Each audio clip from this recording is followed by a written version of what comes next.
የአብይ አህመድ ሰራዊት በትግራይ ከደረሰበት ኪሳራ የበለጠ በአማራ ክልል ከፋኖ ጋር እየተደረገ ባለው ጦርነት ከፍተኛ ጉዳት እየገጠመው መሆኑን አመነ። በሰራዊቱ አመራሮች መሃል በአማራ ክልሉ ጦርነት ላይ ልዩነት እየተፈጠረ መሆኑን የደረሰን መረጃ ያመለክታል።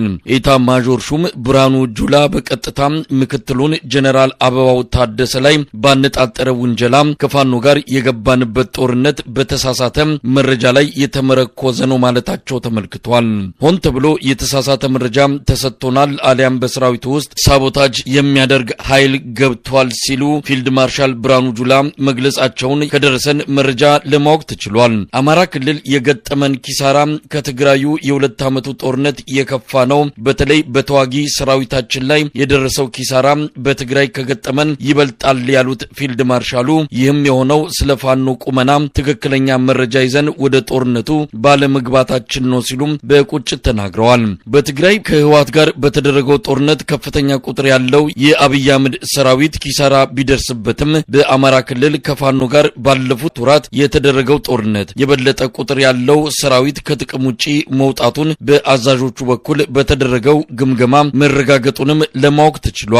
በጦር መሳሪያዎች ኪሳራም ቢሆን ፋኖ ከቀላል ኋላ ቀር መሳሪያ በ17 ወራት ውስጥ እስከ ሞርታርና ዲሽቃ መታጠቅ የቻለው ከአገዛዙ ሰራዊት በምርኮና በተለያዩ መንገዶች ባገኘው መሳሪያዎች መሆኑን በግምገማ ያነሱት የአብይ አህመድ ጀነራሎች ኪሳራው በእግረኛ የሰራዊቱ ክፍል ብቻ ሳይሆን ከባድ መሳሪያዎችንና ተተኳሾችን ጭምር በገፍ የተማረኩበት እንደሆነም ተመልክቷል። በአማራ ክልል ከፋኖ ጋር የተጀመረው ጦርነት አገባቡ ላይ ልዩነት ውስጥ የገቡት የአብይ አህመድ ከፍተኛ ወታደራዊ አመራሮች እንዴት እንወጣለን በሚለው ላይ ከፖለቲካ መሪዎች ጋር ሳይቀር ሰፊ ልዩነት ውስጥ መግባታቸው እየተነገረ ነው። አብይ አህመድ አሁን ባለው ሁኔታ ስለ አማራ ክልሉ ጦርነት ግልጽ የሆነ የመውጫ ስትራቴጂ እንደሌለው የሚገልጹት የአንከር ሚዲያ ምንጮች በአጠቃላይ ብልጽግና በግራ መጋባት ውስጥ እንደሚገኝ አመልክተዋል። ባለፉት 2 ሳምንታት ብቻ በአማራ ክልል ከ5000 በላይ የአብይ አህመድ ወታደሮች የተማረኩ ሲሆን በሺዎች የሚቆጠሩት ከጥቅም ውጪ መሆናቸውን ለአንከር ሚዲያ ከተለያዩ አውደ ግንባሮች ተሰብስበው ከደረሱት መረጃዎች ለማወቅ ተችሏል። በሰሞኑ የኦሮሚያ ብልጽግና የፓርቲ ስብሰባ በአገሪቱ በተደረጉና እየተደረጉ ባሉ ጦርነቶች እያለቁ ያሉት የኦሮሞ ልጆች ናቸው በሚል የተነሳው ጥያቄ የኦሮሚያ ብልጽግና አመራሮችን ማስደንገጡ ተገለጸ። በአዳማ ናዝሬት የተካሄደውን የከፍተኛ አመራሮችን ስልጠና ተከትሎ ከየወረዳዎቹ ለተወጣጡት የኦሮሚያ ብልጽግና የመካከለኛና የበታች አመራሮች እየተሰጠ ባለ ስልጠና ተሳታፊዎች የኛ ልጆች በየጦርነቱ የሚያልቁበት ምክንያት ምንድነው ሲሉ መጠየቃቸው ነው የአንከር የመረጃ ምንጮች የገለጹት። በትግራይ በተደረገው ጦርነት በአብዛኛው ያለቀው የኦሮሞ ወጣት ነው። አሁንም በአማራ ክልል የሚሞተውና የሚማረከው የኦሮሞ ልጅ ነው። ከሸኔም ጋር በሁለቱም ወገን የምናልቀው እኛው ነን የሚል ተቃውሞ የተሰማ ሲሆን አመራሮቹ ግራ ተጋብተው ጥያቄውን አድበስብሰው ማለፋቸው ነው በስልጠናው ላይ የነበሩ ከፍተኛ አመራር ለአንከር ሚዲያ በላኩት መረጃ ላይ ተመለከተው። ይህ በእንዲህ እንዳለም በአዲስ አበባና በአንዳንድ የኦሮሚያ አካባቢዎች አስገዳጅ ብሔራዊ ውትድርና ምልመላ እየተደረገ ነው። በተለይ በአዲስ አበባ በበርካታ ቦታዎች ወጣቶች እየታፈሱ ወደ ተለያዩ ወታደራዊ ማሰልጠኛ ካምፖች እየተወሰዱ መሆኑን የአንከር ሚዲያ የአዲስ አበባ ወኪል ገልጿል። በትላንትናው ዕለት በመርካቶና አካባቢው የፖሊስና የደንብ ማስከበር አባላት መውጫ በሮችን ከበባ በማድረግ ወጣቶችን እያፈሱ ወደ ተዘጋጁ ተሽከርካሪዎች ሲጭኑ እንደነበርም የአይን እማኞችን ጠቅሶ ወኪላችን ከላከልን መረጃ ለማወቅ ተችሏል። በአማራ ክልል እየተመናመነ የመጣውን ሰራዊቱን ለመተካት እየተረባረበ ያለው የአብይ አህመድ አገዛዝ የፕሮቴስታንት እምነት ተከታይ ወጣቶችን ሃይማኖታችሁን ሊያጠፋ እየመጣ ያለ ኃይል አለና ዝመቱ የሚል ቅስቀሳ መጀመሩን መዘገባችን ይታወሳል። የአዲስ አበባው አፈሳ ያነጣጠረው የአማራና የደቡብ ክልል ተወላጆች ላይ ነው ይለናል የዘውትር ዘጋቢያችን ከአዲስ አበባ። በተለያዩ ክፍለ ከተሞች በተለይ በዋናነት በሸገር ከተማ ዙሪያ የሚገኙ ክፍለ ከተሞች በርካታ ከድህነት አሸንፏቸው አዲስ አበባ የዕለት ጉርሳቸውን ለመፈለግ የመጡ ከደቡብ ክልልና በተለይ ደግሞ በዋናነት ከአማራ ክልል የመጡ ወጣቶች በከፍተኛ ደረጃ የሚገኙበት ለምሳሌ ጠዋት ቢኬድ በቃ ሌላ ከተማ መጣ እስኪመስል ድረስ ነው። ወጣቶች ስራ ፍለጋ ባካፋቸውን ሌላ የግንባታ ቁሳቁስ መሳሪያዎቻቸውን ይዘው የሚቀመጡበት ቦታ ነው እና የዛ ቦታ ላይ እንግዲህ በደንብ አድርገው እያፈሱ እየወሰዷቸው ነው የሚወስዷቸው። በሸገር ከተማ አካባቢ ያሉ የመጋዘኖች አሉ፣ የፖሊስ ጣቢያዎች አሉ። በእነዚህ ጣቢያዎች ነው ለጊዜው የተወሰኑ ቀናቶችን ካሰሯቸው በኋላ ከዛ በኋላ ወደ ወታደራዊ ካምፖች ነው የሚወስዷቸው። ይሄ ነገር ምናልባት አሁን ለብዙ ሚዲያዎች አዲስ ሊሆን ይችላል። ነገር ግን ለበርካታ ጊዜ ምናልባት የዛሬ 2 ዓመት ከምናምን አካባቢ 3 ዓመት አካባቢ የህወሓት እና የፌዴራል መንግስቱ ውጊያ ጊዜ መንግስት ወታደሩ ባለቀበት ጊዜ ህወሓትን አሸንፊያለሁ ብሎ ዱቄት አድርጌ በትኛዋለሁ ብሎ ባለበት ሰዓት እንደገና ህወሓቶች ራሳቸውን አጠናክረው መቀሌን ተቆጣጥረው የአማራ ክልልን አርፈው አዲስ አበባ ግስጋሴ እያደረጉ በነበረበት ሰዓት አዲስ አበባ ከተማ ላይ በይፋ በመሀል ከተማ ላይ ሊስትሮቹ ፌስታል የሚያዞሩ ላስቲክ የሚሰበስቡ ሰዎች፣ የቆሻሻ ስራ የሚሰሩ ወጣቶች በተለይ የሲዳማ የወላይታ እና የደቡብ ወጣቶች በዛን ሰሞን ከፍተኛ አፈሳ እየተፈጸመባቸው ነበር። የለመደውን ስርዓት አሁን ወታደሩ አለቀብኝ ባለ ሰዓት የለመደውን ነገር እያደረገ ነው ያለው። በርካታ ወጣቶች ወደ ለምሳሌ ኮየፈጭ አካባቢ ፕሮጀክት 16 የሚባል የግንባታ ሳይት አለ።